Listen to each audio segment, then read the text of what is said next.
We're finding out how tough smart cars are. Intuitively, we think small cars are bad news in a crash because they don't have a long bonnet to act as an energy-absorbing crumple zone. The Smart gets round this by taking a different approach.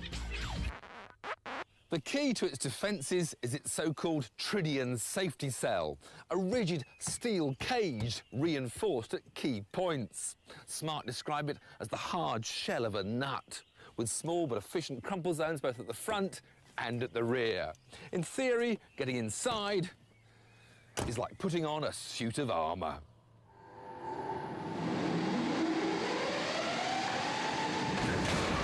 Even when it hits something more than twice as heavy, the bit where you sit is remarkably unaffected. There may not be a long crumple zone, but look how the Smart's windscreen remains intact. This is testimony to the rigidity of the passenger cell.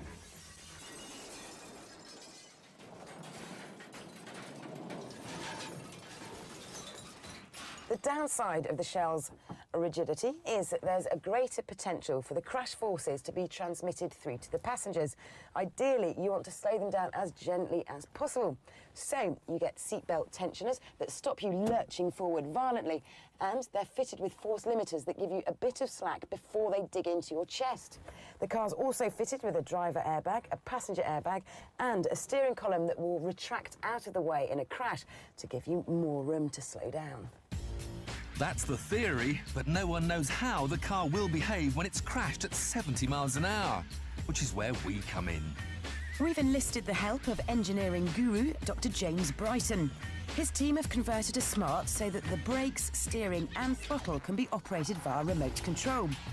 Dr. Kim Blackburn will guide the Smart from a chase car straight into 20 tonnes of concrete block.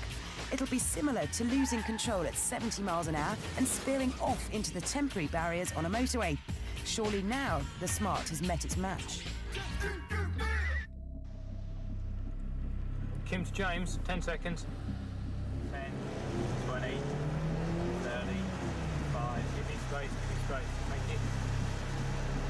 40, 45.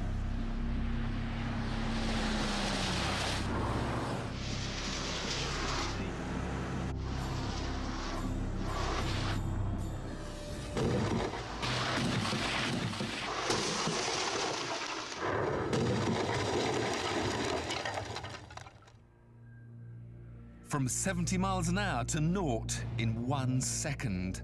The little Smart hit with such energy that it moved 20 tonnes of concrete, leapt into the air and rebounded to the side of the road. We didn't know what we'd find when we reached the wreckage.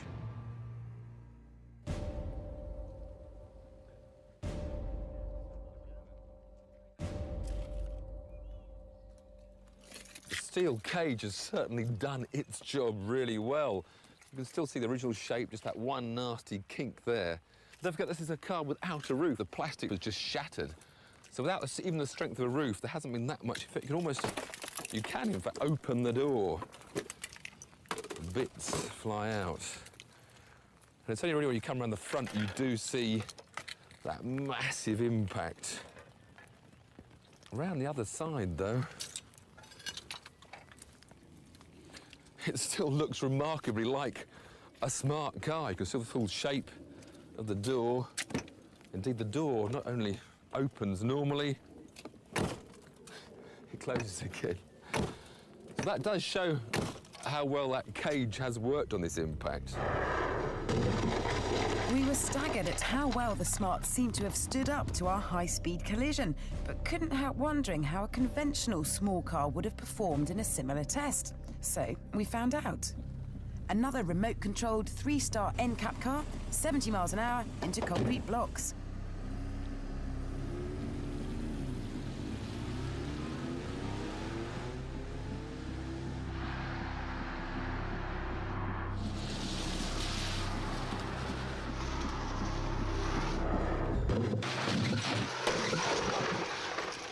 Without a super stiff structure like the Smart's, you can see how this car's bodywork ripples as the shockwave dissipates. But again, the body looks remarkably intact, given the huge energy involved. Closer inspection revealed that there had been some intrusion into the footwell, but in comparison, the Smart looked to have suffered even more. Perhaps most surprising was the obvious energy-absorbing qualities of the concrete. The Corsa's greater mass moved the blocks more than the Smart, but in both cases, the concrete didn't necessarily deliver the killer blow you might have thought. But here's the rub. The cars may have stood up to the severity of the crash surprisingly well, but the humans inside wouldn't. No matter what you drive, rapidly decelerating from higher speeds is something your internal organs simply cannot cope with. The chilling truth is, the people inside both cars would have been very unlikely to have survived. So, how much stick can a Smart take? A lot. But that can't be said for its passengers.